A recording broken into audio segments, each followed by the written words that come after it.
আসসালামু আলাইকুম রহমতুল্লাহি ওবরকাতুহু। সম্মানিত দর্শক, বাংলাদেশের রাজনীতিতে আওয়ামী লীগের ভবিষ্যৎ কী?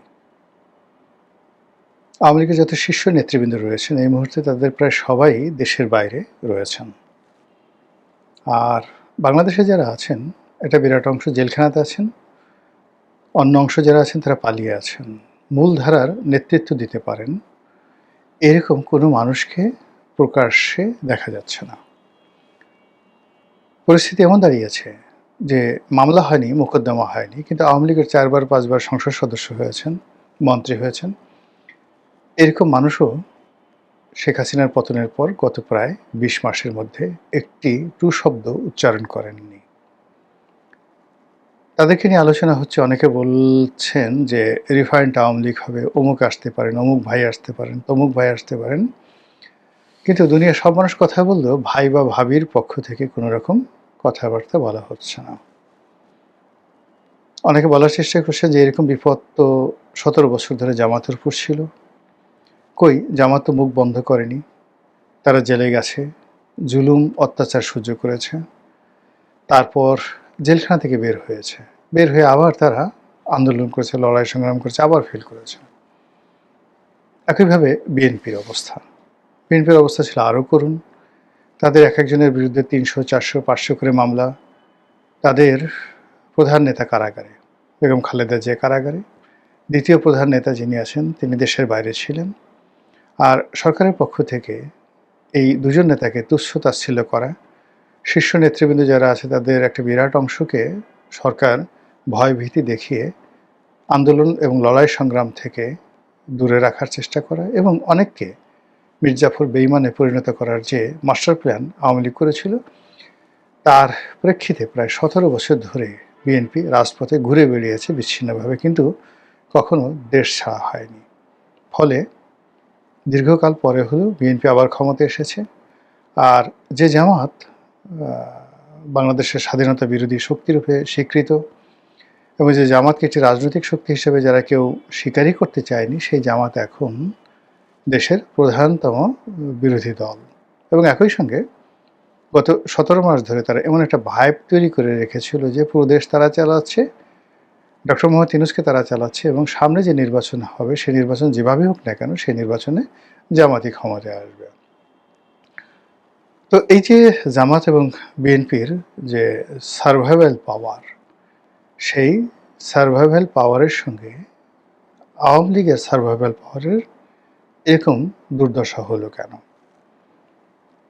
আওয়ামী লীগের নেতাদের বিরুদ্ধে মামলা হয়েছে, অনেকে জেলে আছেন। তো এই ঘটনা তো বিএনপির ক্ষেত্রে হয়েছে। আওয়ামী লীগের একটি লোককে এখন পর্যন্ত ক্রস ফায়ারে ফেলা হয়নি। বিএনপির অনেক লোককে ক্রস ফায়ারে ফেলা হয়েছে।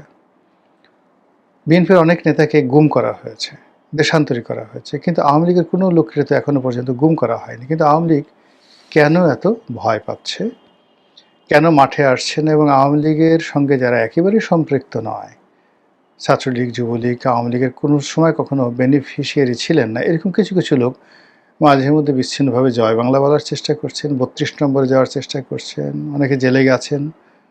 আর মাঝে মধ্যে দেখা যাচ্ছে যে কিছু ভাড়াটিয়া লোক দিয়ে কালে ভদ্রে সেই জয় বাংলা স্লোগান দিয়ে বিচ্ছিন্নভাবে একটা ফটো সেশন করার চেষ্টা করা হচ্ছে। ১০ জন, ২০ জন, ২৫ জন লোক। আর এআইয়ের মাধ্যমে অতীতের যে মিছিলগুলো রয়েছে, ২০০০, ৩০০০, ৪০০০ যে মিছিলগুলো আওয়ামী লীগ যখন ক্ষমতায় ছিল সেই মিছিলগুলোকে সামনে এনে প্রচার করা হচ্ছে। আজকে যাত্রাবাড়িতে মিছিল হলো, আজকে অমুক জায়গায় মিছিল হলো, ইত্যাদি ইত্যাদি। জাস্ট একটা বোগাস জিনিসের উপর সব কিছু চলছে। দেশের বাইরে যারা আওয়ামী লীগের লোকজন আছেন তারা মূলত এখন এক গ্রুপ রয়েছেন ইয়ানফসি, আর এক গ্রুপ তসবিহ তাহলিল করছেন, আর এক গ্রুপ মক্কা মদিনা ঘোরাফেরা করছেন, অতিমাত্রা আল্লাহ বিশ্বাসী হয়ে পড়েছেন এবং কিছু কিছু মানুষ ওয়েব মিটিং করে কাটাচ্ছেন। আর এই বিপদের দিনেও নানা রকম ফন্দি ফিকির করার চেষ্টা করছেন। অনেকে বিএনপির সঙ্গে আত্মীয়তার বন্ধন যাদের আছে বা অন্য কোনো সুযোগ সুবিধা যাদের আছে, সেই আত্মীয়তার বন্ধন তারা সেই রক্ষা করে তারা সেই যাকে বলা হয় বিএনপির সঙ্গে একটা নেগোসিয়েশন করার চেষ্টা করছেন। এরবারে যাদের ব্যবসা ছিল, বাণিজ্য ছিল, তারা সেই ব্যবসা বাণিজ্যের বিষয়ে তারা সেই অনেকে ব্যাংকে দেনাদার হয়ে পড়েছেন, অনেকে সর্বস্ব হারিয়ে ফেলেছেন, তারপরে অনেকে রীতিমতো দেউলিয়া হয়ে গেছেন। তারা এই বেঁচে থাকাটাই এখন রীতিমতো নিজেদের কাছে অভিশাপ হিসেবে মনে করছেন। এই অবস্থায় আওয়ামী লীগের ভবিষ্যৎ কী? তো বিভিন্ন সমাজে বিভিন্ন জনের কাছে যাই, অনেকে আসেন, দেখা হয়, সাক্ষাৎ হয়। যেহেতু সামাজিক মাধ্যমে কথাবার্তা বলি, টেলিভিশনে কথাবার্তা বলি, লেখালেখি করি, রাজনীতির সঙ্গে জড়িত আছি, শুধু ইলেকশন করিনি, ক্ষমতা রাজনীতি আসলে আমার দ্বারা হয়নি বা হয়তো আগামীতে হবেও না। কিন্তু গণমানুষের সঙ্গে যে সম্পৃক্ততা, যোগাযোগ, এই সংক্রান্ত যে রাজনীতি সেটা চালিয়ে যাচ্ছি। ফলে মানুষ প্রাণ খুলে আমার সাথে তাদের মতামত শেয়ার করে।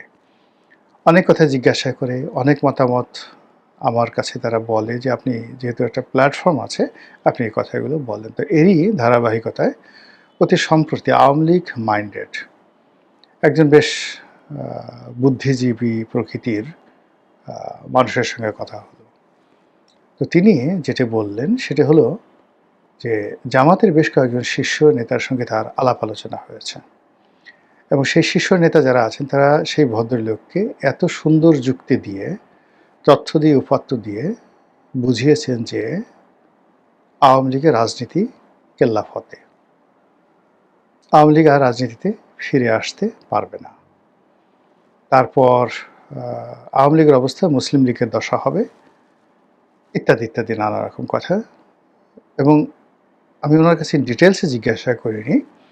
নিঃসন্দেহে সেই ভদ্রলোক ইন্টেলেকচুয়াল লেভেলের একজন মানুষ আওয়ামী লীগের, আর তার সঙ্গে জামাতের যাদের দেখা সাক্ষাৎ হয়েছে তারাও লেম্যান নয়, তারা নিঃসন্দেহে জামাতের ইন্টেলেকচুয়াল এবং তাদের মধ্যে রাজনৈতিক যে আলাপ আলোচনা হয়েছে সেখানে যুক্তিতর্কের ভিত্তিতে এবং রাজনৈতিক যে দর্শন, দ্য পলিটিক্যাল ফিলসফি, সেই অনুযায়ী আলাপ আলোচনা হয়েছে এবং সেই আলোচনা দ্বারা আওয়ামী লীগের যে লোকজন আছেন তিনি ভীত সন্ত্রস্ত হয়ে পড়েছেন যে আয় হায়, এখন কি হবে, আওয়ামী লীগ তো আর টিকবে না, থাকবে না, ইত্যাদি ইত্যাদি। তো তিনি আমার পরামর্শ জিজ্ঞাসা করলেন। তো আমি খুব সেদিন ব্যস্ত ছিলাম বা কী বলেছি আমার সেটা মনে নাই, কিন্তু আজকের এই কন্টেন্ট তৈরি করতে গিয়ে আমার কাছে মনে হলো যে এই বিষয়টা নিয়ে আলোচনা করা খুবই জরুরি। জরুরি এই কারণে যে আওয়ামী লীগের যে মানুষগুলো খুব বেশি স্বপ্ন দেখছেন তাদের জন্য বলি যে বিগত যে নির্বাচনটি হয়ে গেল সেই নির্বাচনে যারা প্রকাশ্যে আছেন তারা সবাই কিন্তু বিএনপির সঙ্গে জামাতের সঙ্গে একটা নেগোসিয়েশন করেছেন। অনেকে বিএনপিকে ভোট দিয়েছেন, অনেকে জামাতকে ভোট দিয়েছেন। আওয়ামী লীগের শীর্ষ নেতৃত্বের যে হুকুম ছিল ভোট বর্জন করা কিংবা ভোট না দেয়া, এই আহ্বানে আওয়ামী লীগের কোনো লোক সাড়া দেয়নি, হাতে গোনা অল্প কিছু লোক ছাড়া। বেশিরভাগ লোকই স্থানীয় পরিবেশ প্রতিবেশের সঙ্গে কমপ্লাই করেছে।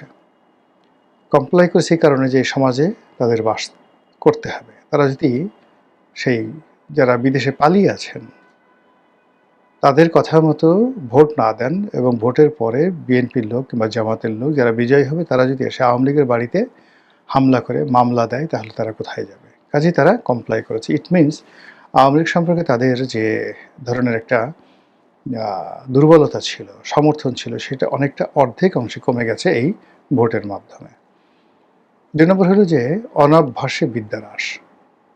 দীর্ঘদিন ধরুন আপনি একটা বিষয় চর্চা করছেন না, একটা বিষয় আলোচনা করছেন এবং একটা আপনার সঙ্গের মধ্যে থাকছেন না, তখন আপনি সঙ্গতের কারণে সেই সঙ্গ থেকে আলাদা হয়ে যাবেন। তা আওয়ামী লীগ যে একটা আদর্শ, একটা রাজনৈতিক বিশ্বাস কিংবা আওয়ামী লীগের মানে যে স্লোগানগুলো রয়েছে, সবার সমিতি সেমিনারগুলো রয়েছে, এগুলোর মাধ্যমে মানুষ উজ্জীবিত হয়ে সে স্মরণ করে যে আমি আওয়ামী লীগ করি। এটি গত ২০ মাস ধরে চলেনি এবং আগামী ২০ মাস ধরে এই ধরনের কর্মকাণ্ড যদি না চলে তাহলে অনেক মানুষ ভুলে যাবেন যে আওয়ামী লীগ নামক একটি দল আছে, যেভাবে এখন জাতীয় পার্টির অবস্থা হয়েছে, যেভাবে মুসলিম লীগের অবস্থা হয়েছে এবং আরও অনেক পার্টির অবস্থা হয়েছে, সেভাবে আওয়ামী লীগের অবস্থা হতে পারে না হওয়ার কোনো রিজন নেই। এই দুটো কারণ, অনাভ্যাসে বিদ্যার হ্রাস।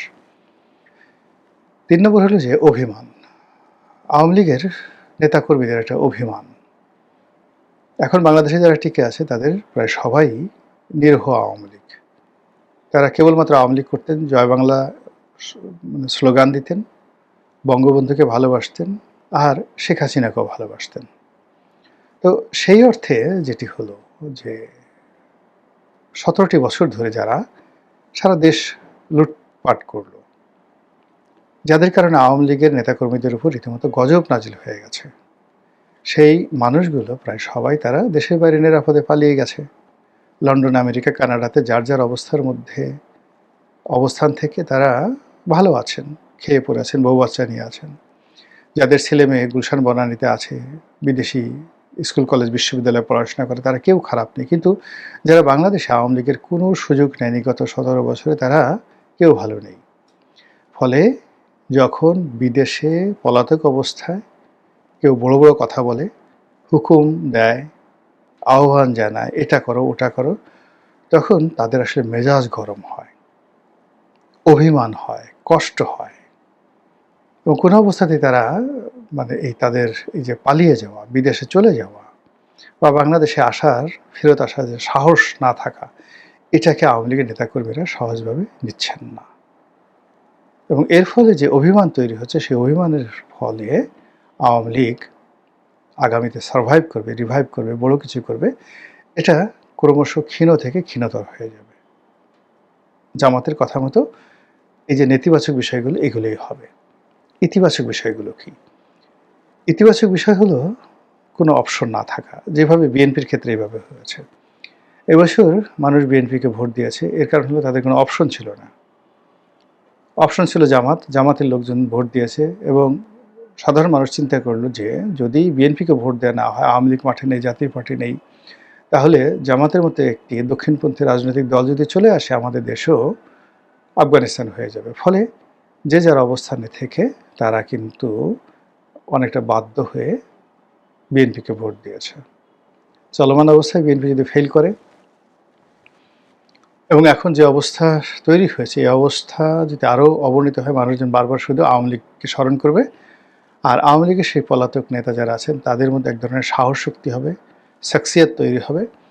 তারা মনে করবে তারা সঠিক ছিল এবং বাংলাদেশ তাদের জন্য কাঁদছে, তারা হুট করে একদিন সদল বলে বাংলাদেশে চলে আসতে পারে। It will be an accident, just like Tarique রহমানের মতো। তারেক রহমান সাহেব এই যে 25 তারিখে, ডিসেম্বর মাসের 25 তারিখে অল অন এ সাডেন তিনি যে চলে এলেন, তিনি নিজেও ভাবতে পারেননি 23 তারিখে, 22 তারিখে যে তিনি এভাবে চলে আসতে পারেন। তো তিনি চলে এসেছেন। তো এইভাবে শেখ হাসিনা চলে আসতে পারেন। বাংলাদেশে তো অসম্ভব বলে কোনো জিনিস নেই।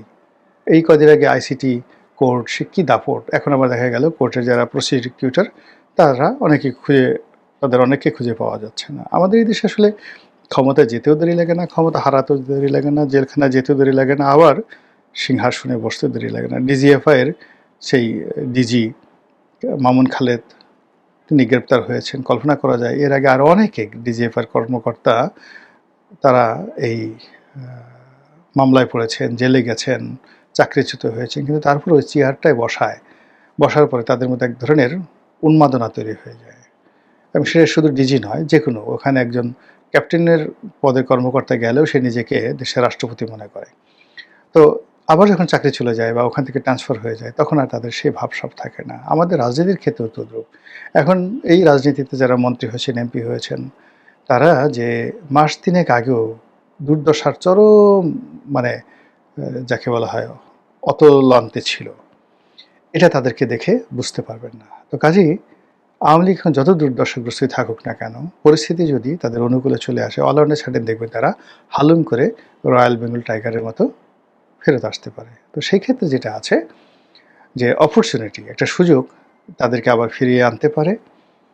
তারপর বর্তমান সরকারের ব্যর্থতা তাদেরকে ফিরিয়ে আনতে পারে।